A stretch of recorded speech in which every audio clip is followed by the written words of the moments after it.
Yo sé que vemos los artículos, vemos las tablas, vemos un montón de números y eso nos da un montón de ansiedad. Y cuando nos empieza a dar ansiedad, empezamos a procrastinar. Nos vamos al Oxxo, decidimos ir a pasear al perro, decidimos hacer de todo menos ponernos a estudiar el artículo. Y eso es la receta perfecta para el fracaso. Entonces, en este taller, yo busco que ustedes conozcan y al conocer se sumerjan en esto de la investigación, que es súper amplio y es muy, muy apasionante. Para empezar, ¿cómo está dividida la presentación? Primero les voy a hablar de los 4 pilares fundamentales que debemos de tener en nuestra mente antes de interpretar alguna evidencia médica, antes de leer un artículo, e incluso en nuestra vida cotidiana esto debe estar presente. ¿Cuáles son los 4 pilares fundamentales? Se los voy adelantando. Es el sesgo, los confundidores, el azar y la plausibilidad biológica. Ahorita vamos a explicar cada uno de ellos. Posteriormente les hablaré de los diseños de estudio, cuáles son, en qué consisten sus puntos claves de cada uno de ellos.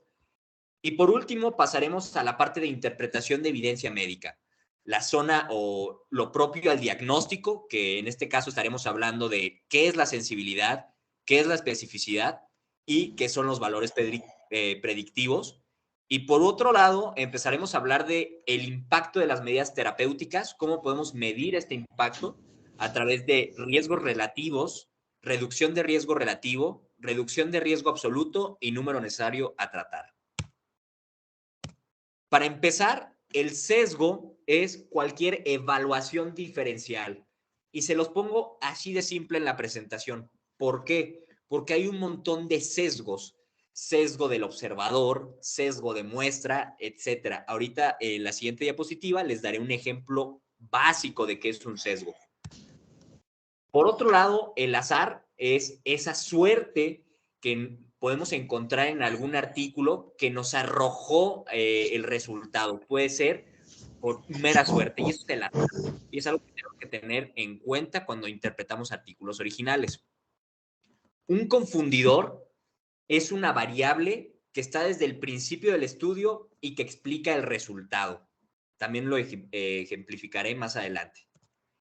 Y por último, la plausibilidad biológica es la relación que existe entre la exposición, el fármaco y el desenlace que va a ocurrir en este paciente. Tiene que tener coherencia o un mecanismo que nos oriente o que nos guíe a un desenlace posible.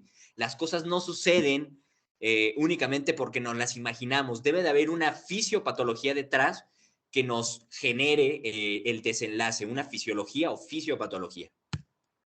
Para empezar con el sesgo, existe este estudio súper interesante que nos habla de algo que se llama efecto de Hawthorne. ¿Qué es este efecto? Bien simple. Nosotros hacemos las cosas bien cuando nos sabemos observados. A eso se refiere el efecto de Hawthorne.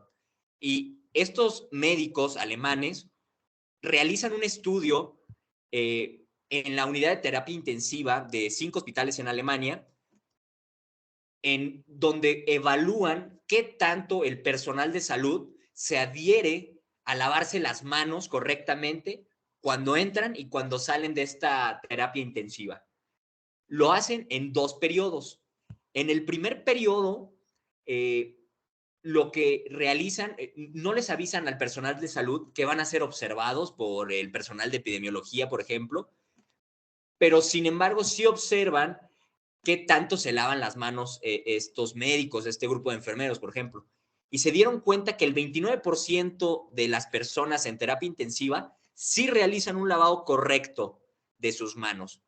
Sin embargo, en un segundo periodo, les avisan que van a ser observados por el personal de epidemiología y vemos cómo incrementa el porcentaje de personas que realiza un lavado quirúrgico correcto.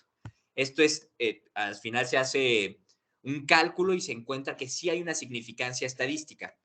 A lo que yo voy con este ejemplo es cómo en nuestra vida cotidiana incluso estamos sesgados por nosotros mismos. Si nos sabemos observados, hacemos las cosas bien.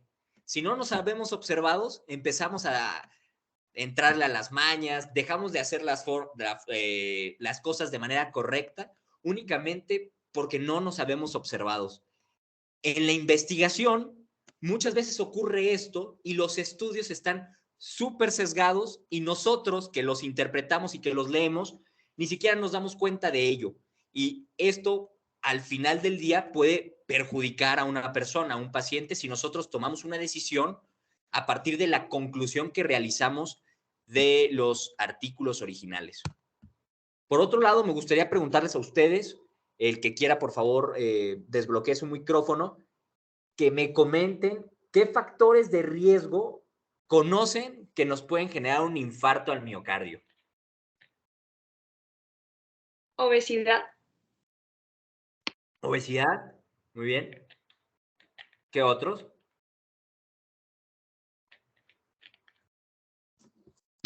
Pues también si hay antecedentes familiares, si a alguien más de mi familia le ha dado un infarto. Antecedentes familiares, tabaquismo, dislipidemias. Existen un montón de cosas que nosotros podemos saber por el proceso fisiopatológico que nos genera un infarto. Pregunta para ustedes. ¿Creen que ver a televisión a color puede generar un infarto?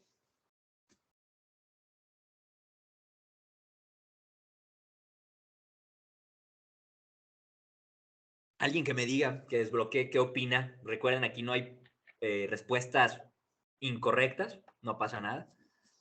¿Qué creen? ¿La televisión a color nos podrá generar un infarto? Yo no creo, la verdad. La respuesta, sí, es no. Definitivamente ver tele a color no nos puede generar un infarto. La cosa fue que para el año de, entre el año 80 y, entre los 80 y los 90, con la creación de la televisión a color, se vio que hubo un aumento en la incidencia de infarto al miocardio. Y entonces un grupo de médicos realizó un estudio en donde concluyeron que ver televisión a color puede generar un infarto. Entonces su conclusión dice, si tú ves más de 2 horas televisión a color, definitivamente vas a poder generar un infarto a 10 años. Esa fue la conclusión de los médicos. La cosa aquí es que nosotros sabemos que ver televisión a color no tiene una relación con el infarto al miocardio. O sea, no hay una plausibilidad biológica, no hay fisiopatología detrás que nos apoye esa hipótesis. Sin embargo, hay un montón de patrones asociados que sí nos pueden llevar a un infarto, que son los que dijimos. Si ustedes están sentados 2 horas viendo la tele, quizás se les antoja comerse una hamburguesa, quizás no son 2 horas y se convierten en 6 horas viendo la serie, nuestra serie favorita, etcétera, etcétera, etcétera. Todos esos factores, también conocidos como confundidores, son estas estrategias, son estos factores que nos van a llevar a desarrollar el infarto al miocardio. Eso es un confundidor, una variable que está desde el inicio del estudio que nos explica el resultado. En este caso, la tele no nos genera el infarto, pero todo lo asociado a ver televisión, quizás sí, sedentarismo, quizás se echan un cigarrito mientras ven la serie, tabaquismo, quizás se comen la hamburguesa y tienen un grado de obesidad y dislipidemia. Todo esto es el confundidor que nos puede llevar al infarto. Y entonces, ya conociendo estos 4 pilares fundamentales, ahora en nuestra cabeza tenemos que pensar en los diseños de estudio básicos que tenemos que saber para poder interpretar todos los artículos.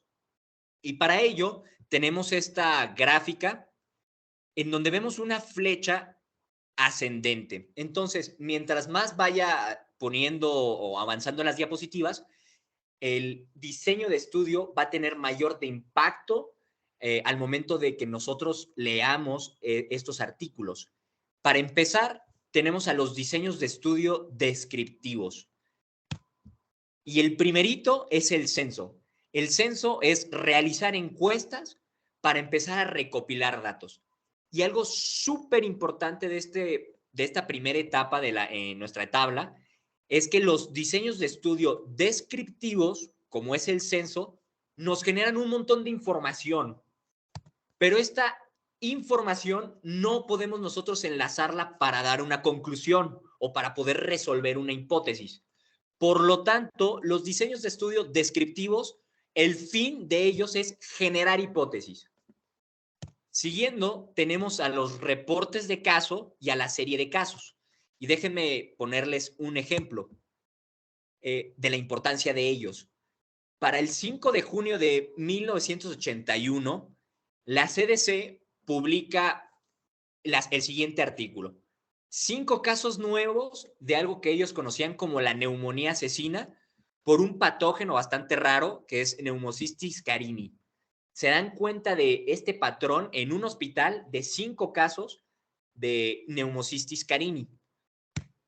Para el 3 de julio de 1981, la revista The New York Times, como vemos aquí al lado derecho de la presentación, publica que se observan 41 casos de un muy extraño cáncer, algo que se conocía como sarcoma de Kaposi, en 41 hombres homosexuales.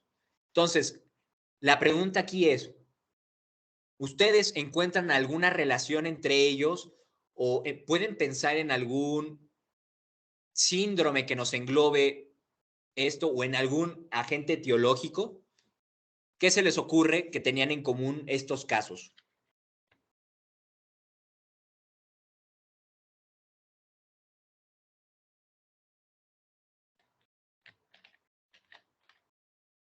¿Qué agente etiológico puede estar implicado en estas personas?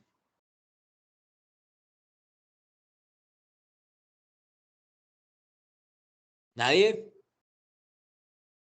Bueno, eso lo respondió la doctora Navarro en el año de 1982. El 6 de marzo publica en la revista The Lancet el primer caso de descripción del síndrome de inmunodeficiencia adquirida, el agente causal, el VIH. Entonces, a partir de 1980, 1981, en donde se empiezan a detectar estos casos, este reporte de casos, esta serie de casos, se empieza a juntar la información para generar hipótesis y al final, para el año de 1982, se hace la descripción de una de las patologías o de un agente etiológico que ha venido a cambiar la humanidad, que es el VIH. Entonces, vean aquí la importancia de estos estudios que nosotros en la pirámide los vemos, o en esta tabla los vemos por debajo de esta línea transversal, que ahorita les voy a decir su significado, los vemos por debajo de esta línea. Sin embargo, la importancia de generar datos para generar nuevas hipótesis es importantísima. Un estudio descriptivo es fundamental para dar paso, a los estudios analíticos. Y por último, dentro de los estudios descriptivos, tenemos al estudio transversal. El estudio transversal tiene una característica especial. Tiene origen en un periodo específico en el tiempo. Lo que resuelve el estudio transversal es qué sucedió en ese momento. Y vamos a ejemplificarlo con otro artículo. Este artículo tenía como objetivo evaluar qué pasa con los artículos rechazados por una revista de reumatología que se llama Clinical Rheumatology. Entonces, tomaron a todos los artículos que se enviaron en el año 2019 a esta revista y después se seleccionaron, se dividieron en 2 grupos. El grupo de rechazados y el grupo de aceptados. El grupo de aceptados no se volvió a tocar. Sin embargo, lo que querían ver era qué pasaba a final de cuentas con estos que fueron rechazados. Se evaluó la calidad de los artículos y si se publicaron en una revista con un mayor factor de impacto o con un factor de impacto menor. Las conclusiones fueron importantes. ¿Por qué? Porque únicamente se dieron cuenta los autores que los artículos rechazados, la calidad de ellos, la calidad se evalúa a través de un instrumento específico, es pobre. Sin embargo, casi el 90% de los artículos rechazados son aceptados por otras revistas de menor factor de impacto. Así que todo lo que se publica, no todo lo que se publica, tiene una excelente calidad. Eso fue lo que se evaluó en este estudio. La cosa aquí es que los autores no dan o no resuelven una hipótesis. Por ejemplo, los artículos son rechazados porque el título del artículo está mal escrito o porque el inglés es deficiente. Todo eso no se evalúa en un diseño de estudio transversal. ¿Por qué? Porque estaríamos resolviendo una hipótesis y como ustedes ya saben, los diseños de estudio transversales no resuelven hipótesis, al contrario, generan estas ideas para que en un nuevo estudio con un diseño específico podamos resolver estas hipótesis. Pasando por encima de esta línea transversal, llegamos a los estudios analíticos. Y estos estudios analíticos son muy importantes porque ya resuelven hipótesis. Y dentro de los estudios analíticos, nosotros tenemos dos divisiones, aquellos de tipo observacional y los experimentales. Dentro de los de estudios analíticos observacionales, tenemos a casos y controles, que tiene dos características fundamentales. Número uno, es retrospectivo. Eso significa que tenemos que ir atrás en el tiempo para obtener la información. ¿Cómo lo podemos hacer? A través de las historias clínicas. Nosotros podemos recabar la información o los datos leyendo las historias clínicas. Algo súper importante y lo que quiero que se lleven es que un estudio de casos y controles se va de la consecuencia a buscar el factor de riesgo. Por ejemplo, agarramos a 500 pacientes con infarto agudo al miocardio, nos ponemos a leer sus historias clínicas y dentro de sus historias clínicas encontramos que 490 tenían obesidad. Y ustedes, como ya saben, la obesidad hay aumento de LDL, esta va y se deposita en la túnica, por debajo de la túnica íntima y nos empieza a formar estas placas de estos ateromas. Un ateroma se rompe, genera un trombo, se corta la circulación sanguínea y tenemos el infarto. Entonces, ¿qué es un estudio de casos y controles? Es aquel estudio retrospectivo que agarra la consecuencia y se va a buscar el factor de riesgo que posiblemente la originó. Por lo tanto, buscamos poner a prueba una hipótesis. En comparación, un estudio de corte suelen ser prospectivos, sin embargo, hay cortes retrospectivas que ahorita no voy a hablar de ellas, pero a diferencia del estudio de casos y controles, nosotros encontramos diferentes factores o patrones que nos pueden generar un riesgo y los estudiamos a largo plazo para ver si desarrollan alguna consecuencia. ¿Por qué es mejor un estudio de corte que uno de casos y controles? La respuesta es simple. Aquí hay una variable muy importante que es el tiempo. Es muy difícil seguir a los pacientes a lo largo del tiempo. Por lo tanto, el grado de dificultad de realizar un corte es mucho mayor al de casos y controles. Y en la conclusión que obtengamos del corte, por ende, va a tener mayor impacto en la decisión del médico. Y ya para terminar, dentro de los ensayos o dentro de los diseños de estudio de mayor jerarquía, encontramos a aquellos de intervención. Y el estándar de oro es el ensayo clínico aleatorizado. Y les remarco la palabra aleatorizado por una simple razón. Cuando nosotros aleatorizamos a los pacientes, lo que buscamos hacer es disminuir la cantidad de sesgos y de confundidores que puedan dañar las conclusiones de nuestro ensayo. Por ende, esto incrementa la jerarquía en esta pirámide que les diseño para poder nosotros obtener la mejor conclusión de dicho ensayo clínico. Puntos clave de los diseños de estudio. En los estudios analíticos, nosotros siempre realizamos una separación de grupos.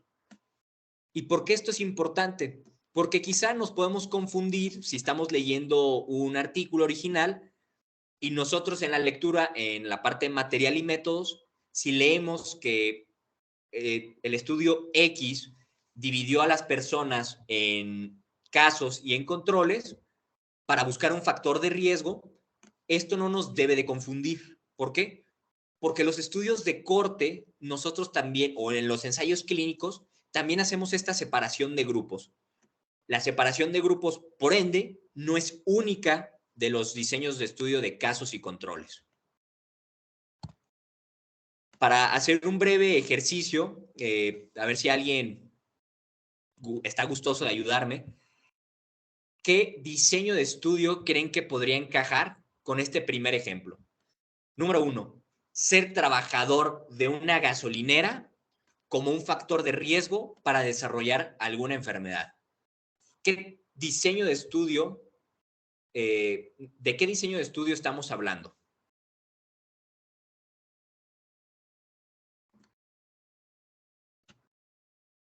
¿Qué se les ocurre?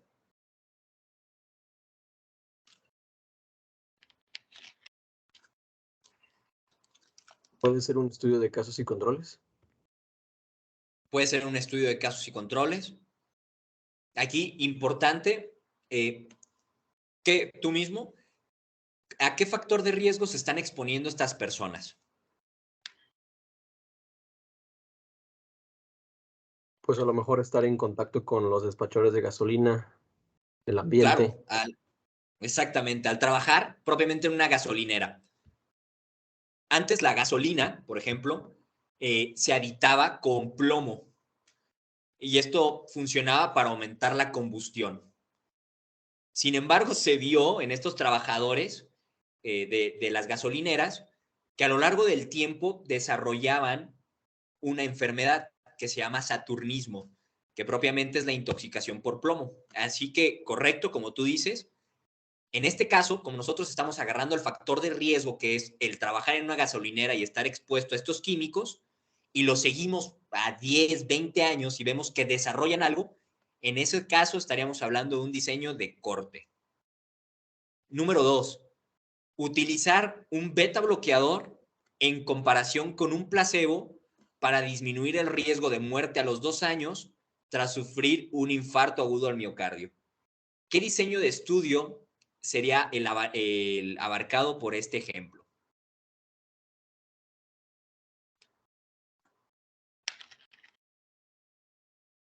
Un ensayo clínico. Un ensayo clínico, correcto. ¿Por qué es un ensayo clínico? La respuesta es simple. Aquí el médico está interviniendo en la historia natural de la enfermedad dando un beta bloqueador. En comparación, por ejemplo, con un diseño de corte en donde no interviene el médico en ningún momento del estudio. Entonces, sí, correcto, es un ensayo clínico. Ejercicio 3, 6 pacientes con septicemia a expensas de vibrios vulníficos en el Instituto Nacional. ¿Qué podría ser? ¿Qué diseño de estudio es este de aquí? ¿Reporte de casos? Reporte de casos, es correcto. Imagínense que es la primera vez que nos encontramos con esta patología. Es una bacteria que lo que suele causar en las personas es una septicemia y en casos graves nos puede causar ampollas o bulas en las extremidades inferiores. Y en casos de septicemia, la mortalidad de estos pacientes es altísima. Casi el 50% o más de ellos muere. Imagínense que ustedes empiezan a detectar un caso en la mañana, un caso en la tarde, un caso dentro de un año, un caso dentro de 2 años, etcétera. Y entonces toda esta recopilación de datos o todos estos pacientes que son bastante raros, ustedes los juntan en un reporte de casos. Y se dan cuenta que tienen algo en común. Y estos pacientes que fallecen por esta enfermedad tienen una patología que se llama hemocromatosis. Que la hemocromatosis es la acumulación de hierro en el cuerpo y este vibrio necesita de este sustrato para poder expandirse y empezar a generar esta septicemia. Entonces, el reporte de caso les genera esta información para que a partir de ella ustedes generen la hipótesis. Imagínense que ustedes no sabían que la hemocromatosis es el factor de riesgo principal, junto con la cirrosis hepática, para desarrollar septicemia por este tipo de infecciones y por lo tanto, más del 50% de los que se infecten junto con estos dos factores de riesgo van a morir. Y aquí lo que quiero recalcar es la importancia del reporte de caso. Ustedes generan información y a través de otro diseño de estudio, por ejemplo, un casos y controles, ustedes separan a aquellos que tienen hemocromatosis de los que no tienen hemocromatosis y ven cuáles de ellos, el porcentaje de ellos que fallecen y que no fallecen. Y así se dan cuenta que la hemocromatosis es el factor de riesgo principal que predice mortalidad en aquellos que se infectan por este vibrio. Entonces, generamos información a través de un reporte caso, generamos hipótesis y las concluimos con casos y controles, con un estudio de corte o con un ensayo clínico, que bueno, estos dos últimos sería poco ético hacerlos, porque no vamos a dejar a la persona infectada, ¿verdad? Como 5, 10 días sin darles tratamiento.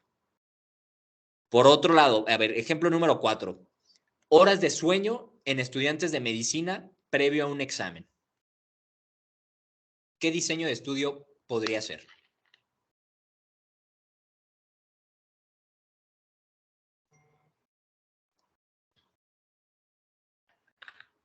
Un estudio transversal.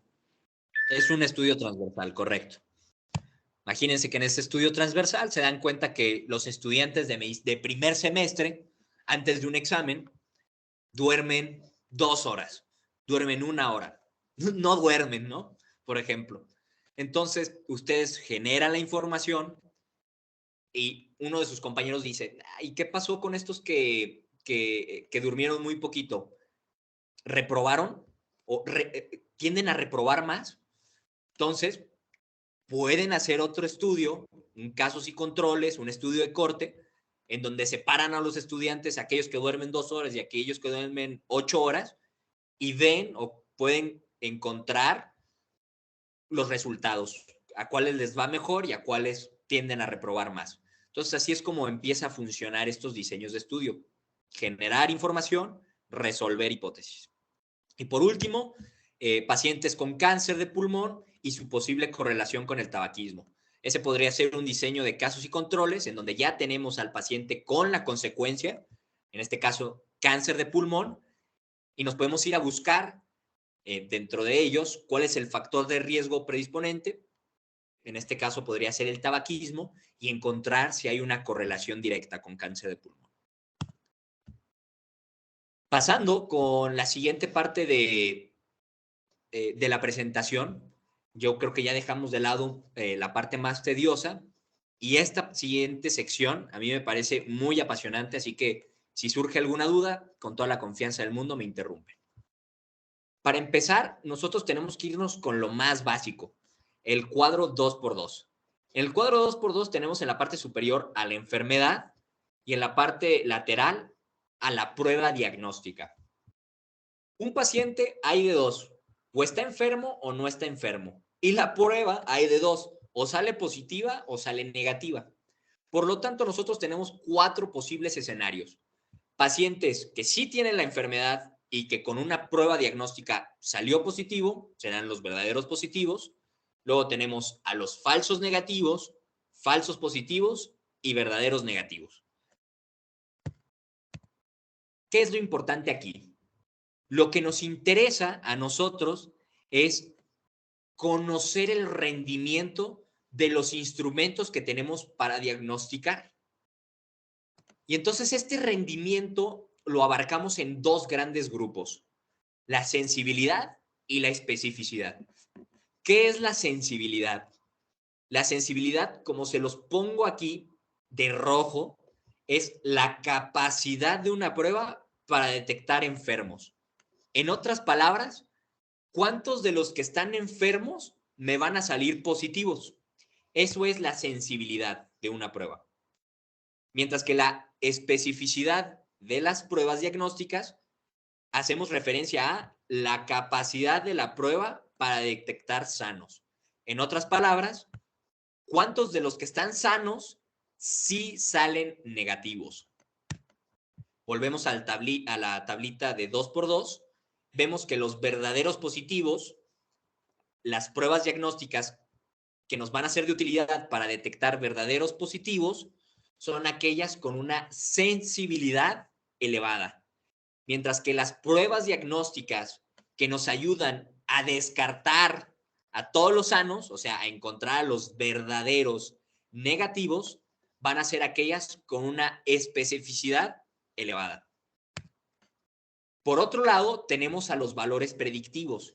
Y este tipo de estrategias nos ayuda a valorar el estatus del paciente. ¿Mi paciente está enfermo o no está enfermo? Por lo tanto, el valor predictivo positivo es la probabilidad de que con una prueba positiva el paciente sí tenga la enfermedad. Por otro lado, el valor predictivo negativo es la probabilidad de que con una prueba negativa el paciente no tenga la enfermedad. Punto súper importante. Para nosotros poder interpretar estas pruebas diagnósticas, tenemos que tener súper en cuenta la prevalencia de la enfermedad. Y para ello voy a darles un ejemplo. Este ejemplo hay que darle crédito, lo obtuve de Adrián Soto, que es un médico del Instituto Nacional de Nutrición. Tiene un canal de YouTube padrísimo de donde da diferentes clases sobre medicina basada en la evidencia, así que a la persona que le guste, por favor vaya a visitar su canal tal cual se llama Adrián Soto. Imagínense que su mamá, que su tía, que su que su abuelita les llega con esta mastografía. Una mastografía con un diagnóstico BIRATS 4. Recordando la clasificación de BIRATS, un BIRATS 4 ya es una sospecha de malignidad. Y entonces llega su mamá y les dice, hijo, ¿tengo cáncer de mama? Y entonces aquí es donde viene la importancia de conocer sensibilidad y especificidad. Y la importancia de conocer la prevalencia de la enfermedad en el grupo etario al cual estamos haciéndole la prueba. Entonces, para ello, tenemos estudios descriptivos que nos arrojan estos datos. Vemos que la sensibilidad y especificidad de la mamografía en el grupo etario de 40 a 49 años es de 76% de sensibilidad y 90% de especificidad.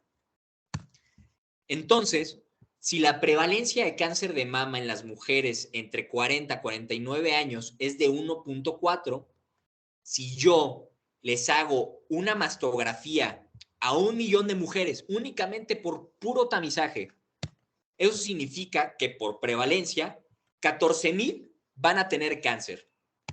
¿Qué era la sensibilidad? La capacidad de la prueba para detectarnos a las mujeres con cáncer en este caso. Y la sensibilidad de la mamografía, como vimos, era de 74%.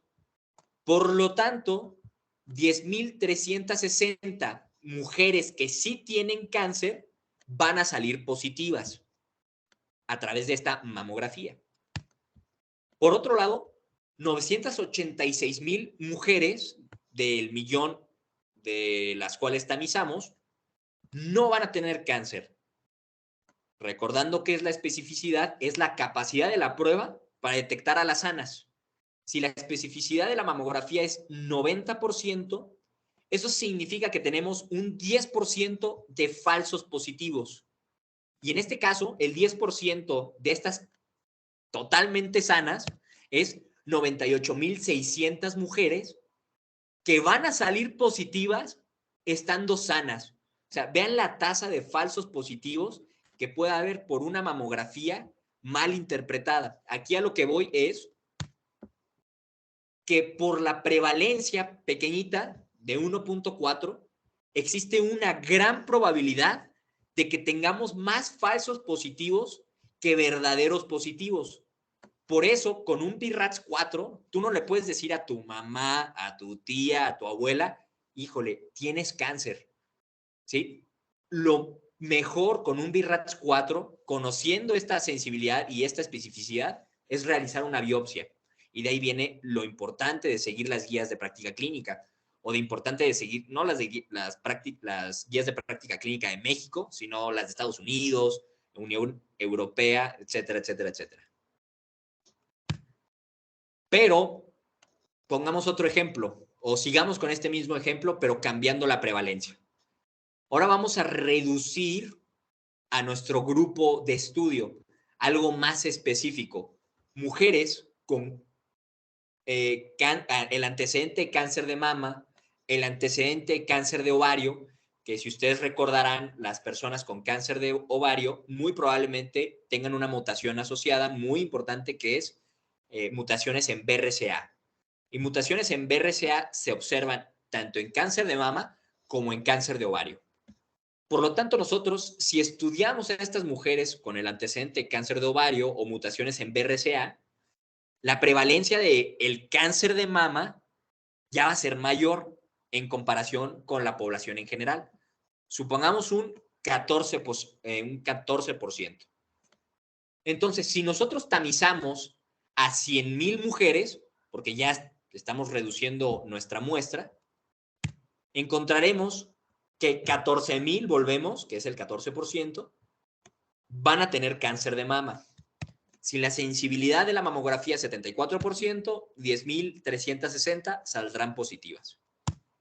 En cambio, 86,000 no van a tener cáncer de mama. Si vemos la especificidad, obtendremos que 8,600 saldrán positivas sin tener cáncer de mama. Y yo lo que quiero concluir aquí, o lo importante es la importancia de la prevalencia para interpretar sensibilidad y especificidad. Porque en este caso, a mayor prevalencia, nuestra tasa de verdaderos positivos es mayor en comparación con los falsos positivos.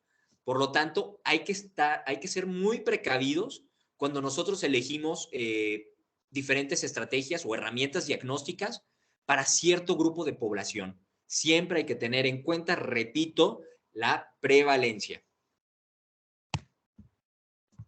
Para concluir esta parte de sensibilidad y especificidad, recordemos que ellas nos hablan del rendimiento de la prueba, mientras que los valores predictivos nos hablan del estatus del paciente.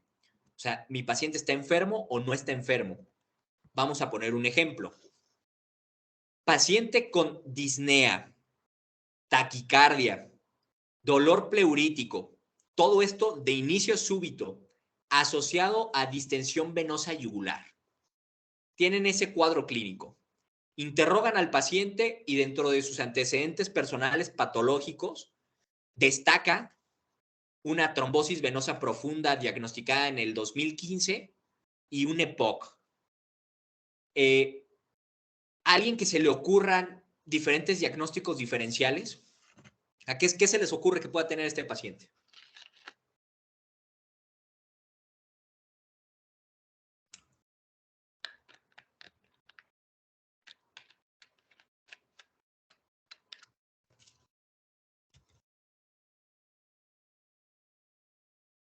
Un diagnóstico diferencial.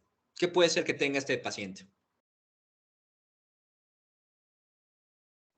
A lo mejor un neumotórax o hemotórax o tensión. Un neumotórax. A mí se me ocurre, puede ser una neumonía, puede ser exacerbación por EPOC, puede ser una tromboembolia pulmonar. ¿Sí? Dentro de ellas, a mí la que más me podría sonar con este caso clínico sería una tromboembolia pulmonar. Entonces, esa es mi sospecha diagnóstica. Para ello le pido un estudio que se llama dímero D. El dímero D es una proteína dimérica que viene de la degradación de la fibrina. Entonces, si yo tengo una tromboembolia pulmonar, un trombo, recuerden que está recubierto por fibrina, este trombo va a estar soltando este dímero que nosotros podemos detectar en sangre.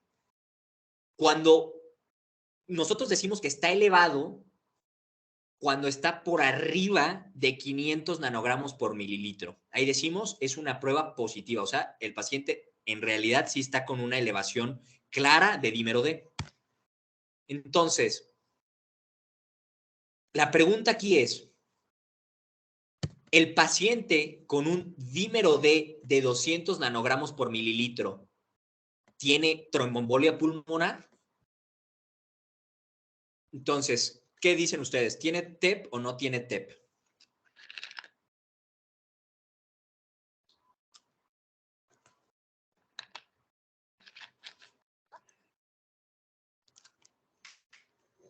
La pregunta es si le sale el resultado positivo. Aquí el resultado salió negativo, porque nosotros decimos que es positivo cuando está por arriba de 500 nanogramos por mililitro. Pero en este caso el paciente tuvo 200, ¿va? La pregunta es, ¿el paciente tiene tromboembolia pulmonar? Entonces, lo que yo quiero que vean es este cuadro en donde observamos el valor predictivo positivo y el valor predictivo negativo. ¿Qué era el valor predictivo negativo? Era la probabilidad, ¿sí? La probabilidad de que con una prueba negativa el paciente no tenga la enfermedad. Entonces, en este caso salió negativa. ¿El paciente tiene tromboembolia pulmonar? Sería la pregunta. No, es poco probable, No, es 99. justamente no tiene tromboembolia pulmonar porque la probabilidad de que tenga tromboembolia pulmonar es bajísima. La probabilidad de que no lo tenga es del 99%. Por lo tanto, tú puedes con toda la confianza del mundo decir, ok, no tiene tromboembolia pulmonar, pero vámonos buscando otra cosa. Quizás es la exacerbación por EPOC, quizás es una neumonía, quizás es un infarto agudo al miocardio, etcétera, etcétera, etcétera, etcétera. Pero les voy a poner otro escenario.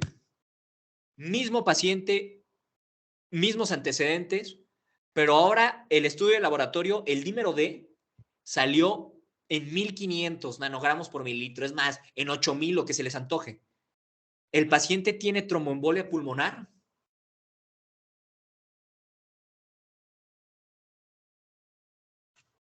Es poco probable porque es nada más el 17%. Es correcto. La respuesta es no. No lo sabemos aún.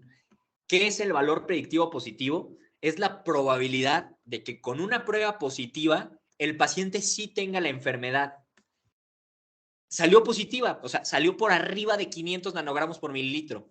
Pero la probabilidad de que tenga tromboembolia pulmonar es del 17%.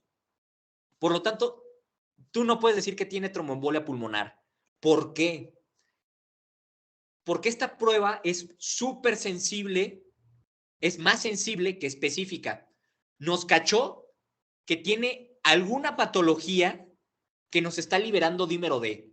Quizás es la misma trombosis venosa profunda. Quizá es una insuficiencia venosa.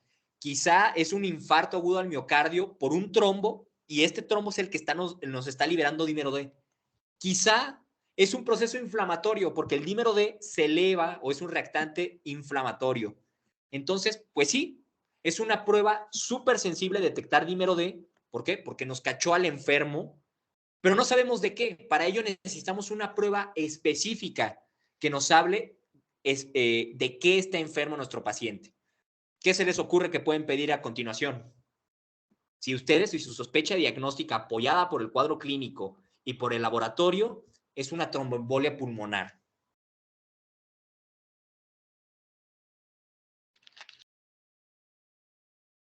¿Qué seguiría?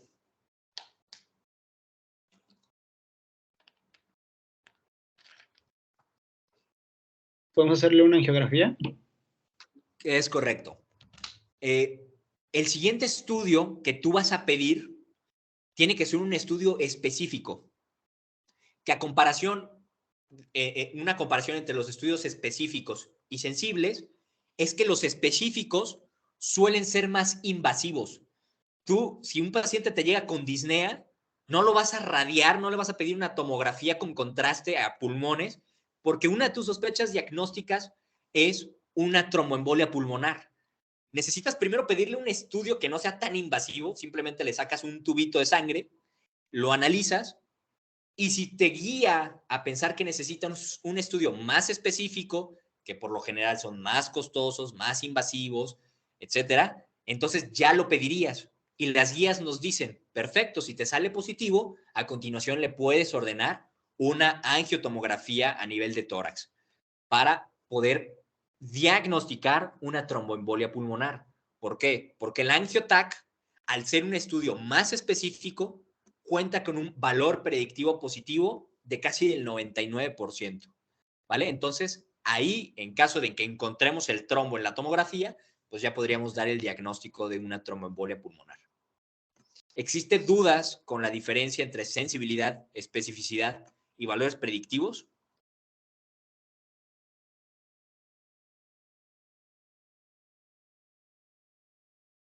Espero que no, si no, ya saben que me pueden interrumpir.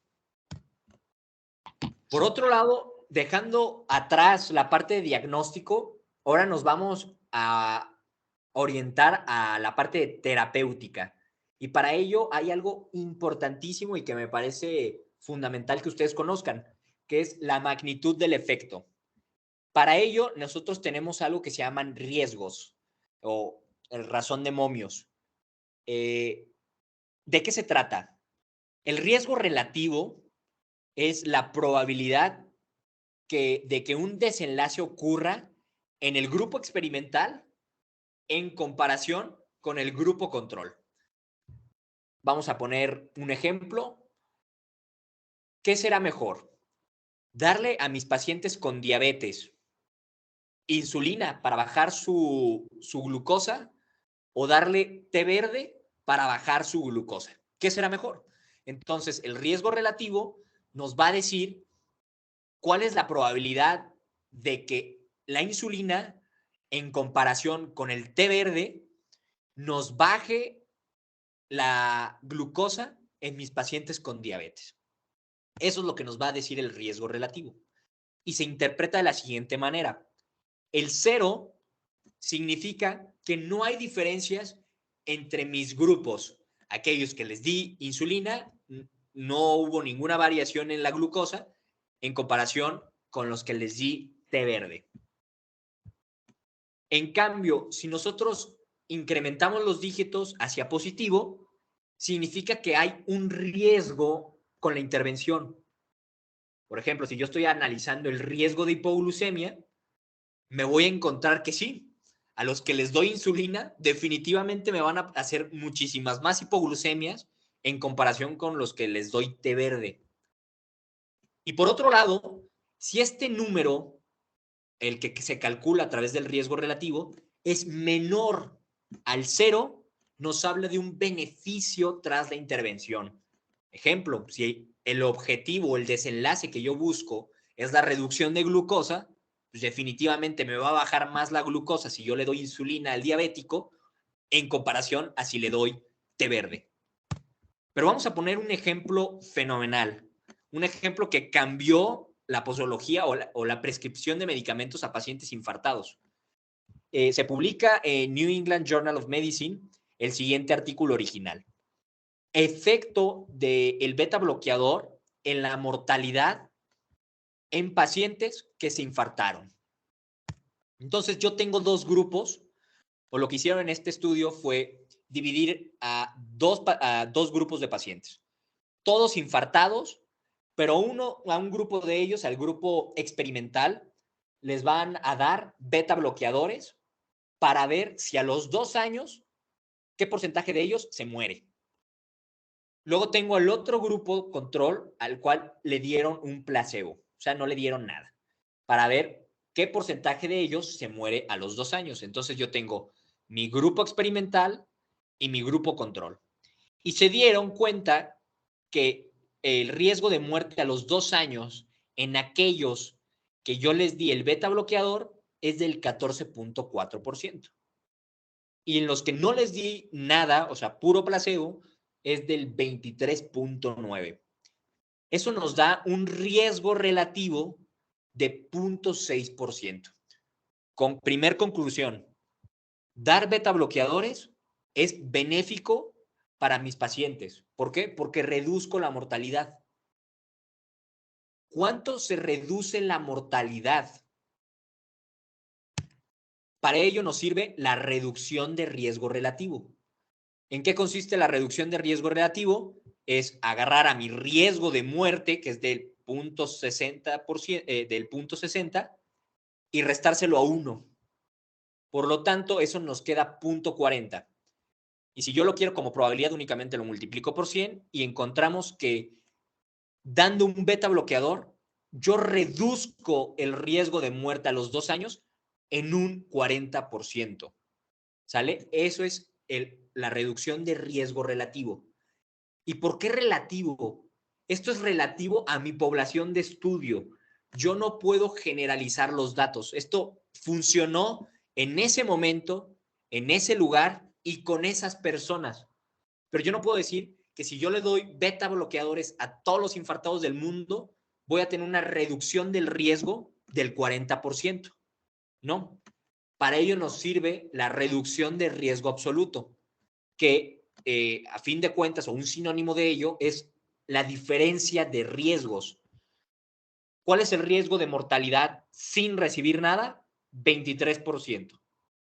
Menos el riesgo de mortalidad dando beta bloqueadores, 14%. Por lo tanto, mi diferencia de riesgos o reducción de riesgo absoluto es del 9.5%. Pero la pregunta que nos hacemos todos es, ¿y para qué me sirve conocer el riesgo absoluto? Número 1, para no magnificar los resultados. ¿Qué suena mejor? ¿Reducción del riesgo del 40% o reducción del riesgo del 9%? Si tú eres un comerciante de beta bloqueadores, ¿qué resultado crees que vas a decir? ¿El de 40% o el del 9.5%? Bueno, si eres un buen empresario, seguramente vas a decir 40%. La cosa aquí es que eso es lo que suelen expresar los empresarios, las farmacéuticas, el riesgo relativo, porque en su mayoría la magnitud del efecto suele ser mayor en comparación con el riesgo absoluto, que el riesgo absoluto es imaginarse que le damos beta bloqueadores a la población en general, ¿sale?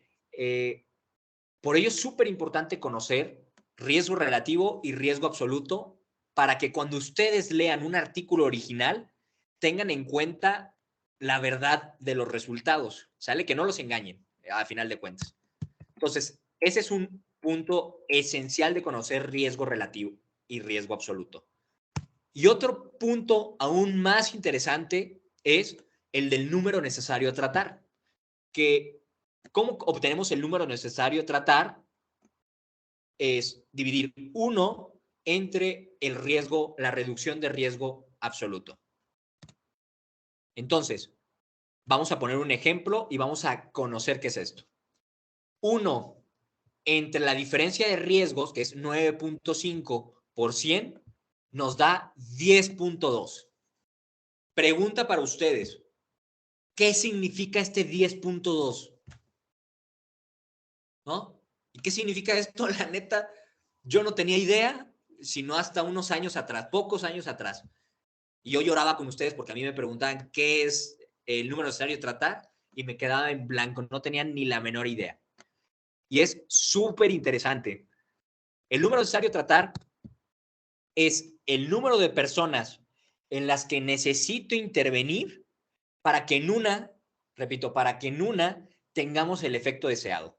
En este caso, el número necesario de tratar es 10.52. Vamos a redondearlo y digamos 11. Significa esto que si yo le doy beta bloqueadores a 11 pacientes postinfartados, en uno de ellos voy a encontrar esta reducción del riesgo de muerte. ¿Sale? Eso es el número necesario a tratar. Si yo, vamos a poner un ejemplo, tengo gastritis, ¿sí? Y lo que quiero darle, o mi paciente tiene gastritis, y en el mercado, ¿qué inhibidores de bomba de protones conocen? Díganme ejemplos. Omeprazol, lansoprazol, pantoprazol. Exacto, ¿no? Tenemos ese tipo de inhibidores de bomba de protones. Si ustedes se ponen a leer y se ponen a revisar y encuentran un ejemplo que el omeprazol tiene un número necesario a tratar de 3 y el pantoprazol tiene un número necesario a tratar de 1, ¿cuál le darían a su paciente? ¿Pantoprazol o omeprazol?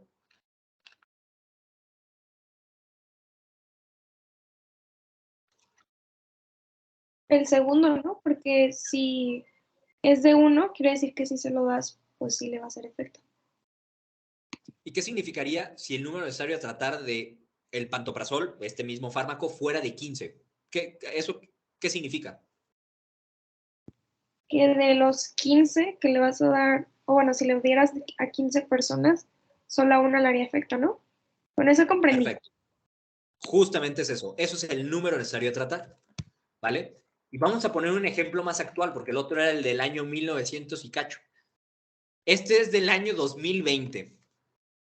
Pico de la pandemia de COVID-19.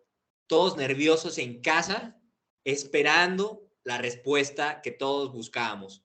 ¿Ya salieron las vacunas? Esperemos que sí. ¿Cuál es la efectividad de ellas? Entonces, en The New England Journal of Medicine se publica la eficacia y seguridad de la vacuna Pfizer. Ellos agarran a 43,000 personas y las dividen en 2 grupos. Y lo que nos dicen aquí es que la efectividad de la vacuna de Pfizer es del 95%, ¿sí? Para prevenir COVID-19. O sea, tú dices, no puede ser posible. Del 95% eso es altísimo, ¿no? O sea, las vacunas son buenísimas. Ojo, yo soy totalmente pro vacuna, pero los datos son interesantes. Vamos a ver. Entonces, como les decía, tenemos que Pfizer agarra a 43,000 voluntarios y los divide en 2 grupos. Hay aquellos que sí les va a poner la vacuna y aquellos que no les va a poner la vacuna. 21,000 y 21,000. De los que les pusieron la vacuna, 8 de ellos se contagiaron. O sea, 8 de ellos salieron con una PCR positiva y tenían síntomas. Y de los que no les pusieron nada, o sea, puro placebo, 162 se contagiaron. Eso nos da una proporción de 0.003 en el grupo de los vacunados y 0.0075 en el grupo de placebos. Aquí no importa las fórmulas, lo importante aquí es que el riesgo relativo de contagiarte fue 5.3%. Por lo tanto, la reducción de riesgo relativo vacunándote, o sea, si yo te vacuno, yo reduzco tu riesgo de infectarte por COVID-19 en un 95%. Que esta reducción de riesgo relativo, este 95%, es lo que ellos nos mencionan en sus resultados como el porcentaje de efectividad. Pero entonces, más interesante aún, eso ya decíamos que la reducción de riesgo relativo es relativo a estos 43,000 voluntarios, ¿sí? Pero si yo vacuno a todo el mundo, como es lo que se intentó hacer en el año 2020, 2021, hasta la fecha, me doy cuenta que mi reducción de riesgo absoluto es de 0.71%. O sea, la prevención de las vacunas para prevenir contagios o para prevenir pacientes que se hospitalicen por un COVID severo es de 0.71%. O sea, menos del 1% vamos a ver estos efectos de reducción de riesgos. Y si recuerdan, la reducción de riesgo absoluto nos sirve para obtener el número necesario a tratar. Y el número necesario a tratar de la vacuna de Pfizer es de 141. ¿Qué significa? Que yo necesito vacunar a 141 personas para que en una de ellas vea esta reducción de riesgos. ¿Cómo me puedo imaginar esto? O yo decía, ¿y esto qué impacto tiene o qué significa? Significa que si yo quiero vacunar a todo el mundo, que todo el mundo son 7,753 miles de millones de personas, o sea, 7 billones de personas en el mundo, si yo vacuno a todos en este planeta, y lo divido entre mi número necesario de tratar, voy a encontrar que solo 55 millones de personas de todo el mundo van a tener una reducción de riesgos, ¿no? Y les pongo como a Thanos, o sea, si Thanos mató al 50% del mundo, pues nosotros ni siquiera vamos a salvar al 1%, o sea, estamos peor, ¿vale? Entonces, si yo divido 7 billones de personas en el mundo, entre las que sí se van a salvar, por ponerlo así, o entre las que sí vamos a prevenir el COVID-19, nos damos cuenta que es el número necesario a tratar. Menos del 1% de la población va a estar protegida contra las vacunas, contra el COVID-19 a través de las vacunas. Ojo, con esto no quiero que infieran que yo soy antivacunas, al contrario, yo soy pro vacunas porque tenemos el ejemplo de la polio, que la polio tenía un número necesario a tratar muchísimo mayor y una reducción de riesgo absoluto muchísimo mejor, muchísimo menor en comparación con estas vacunas, que son más modernas y por lo tanto más eficaces, que hoy en día ya no hay polio. Entonces, totalmente pro vacunas. O sea, sí, vacúnense. Ya llegamos al punto final de la presentación. Les dejo mi correo, pero antes de terminar, les dejo mi correo por si surge alguna duda. Adelante, mándenme un correo externando su duda. Pero antes de terminar, ¿qué me gustaría que te llevaras hoy? Hoy no tengo el interés o no tengo la finalidad de que seas un erudito de los números.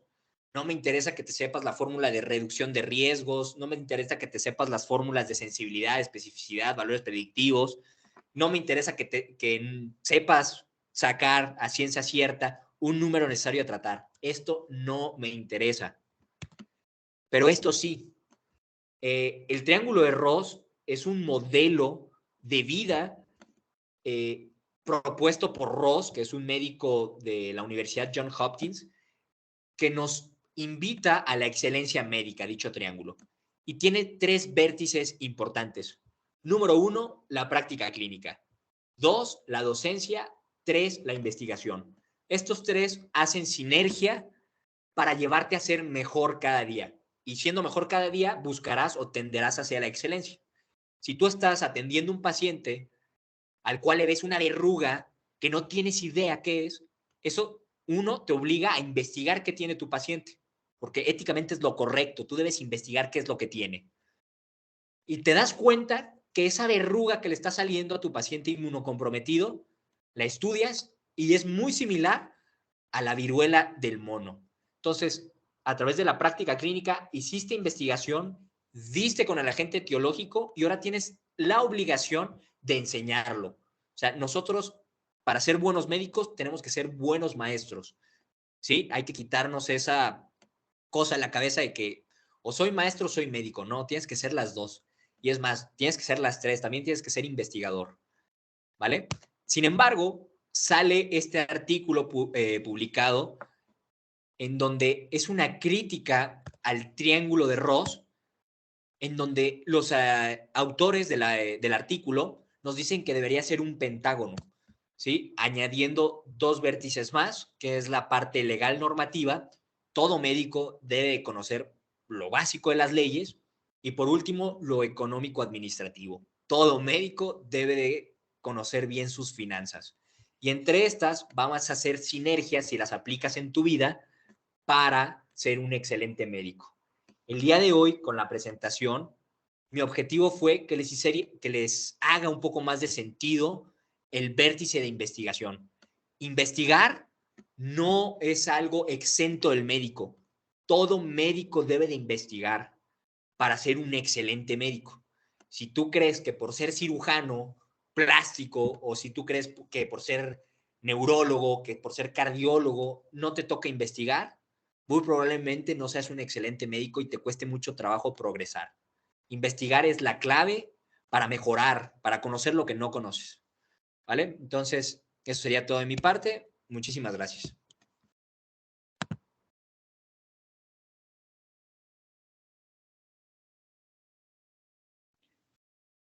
Hola, José Antonio. Bueno, muchas gracias. Perdón, llegué un poco tarde, es que estaba de guardia. Pero lo que alcancé a escuchar, pues la verdad estuvo muy interesante. Además, después se grabó la sesión, entonces, no sé si alguien más tenga una pregunta, una duda que quieran hacerle a José Antonio.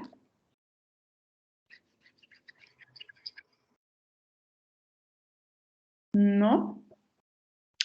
Bueno, Parece entonces, que no. no. Pero espero que no se hayan quedado dormidos, ¿verdad?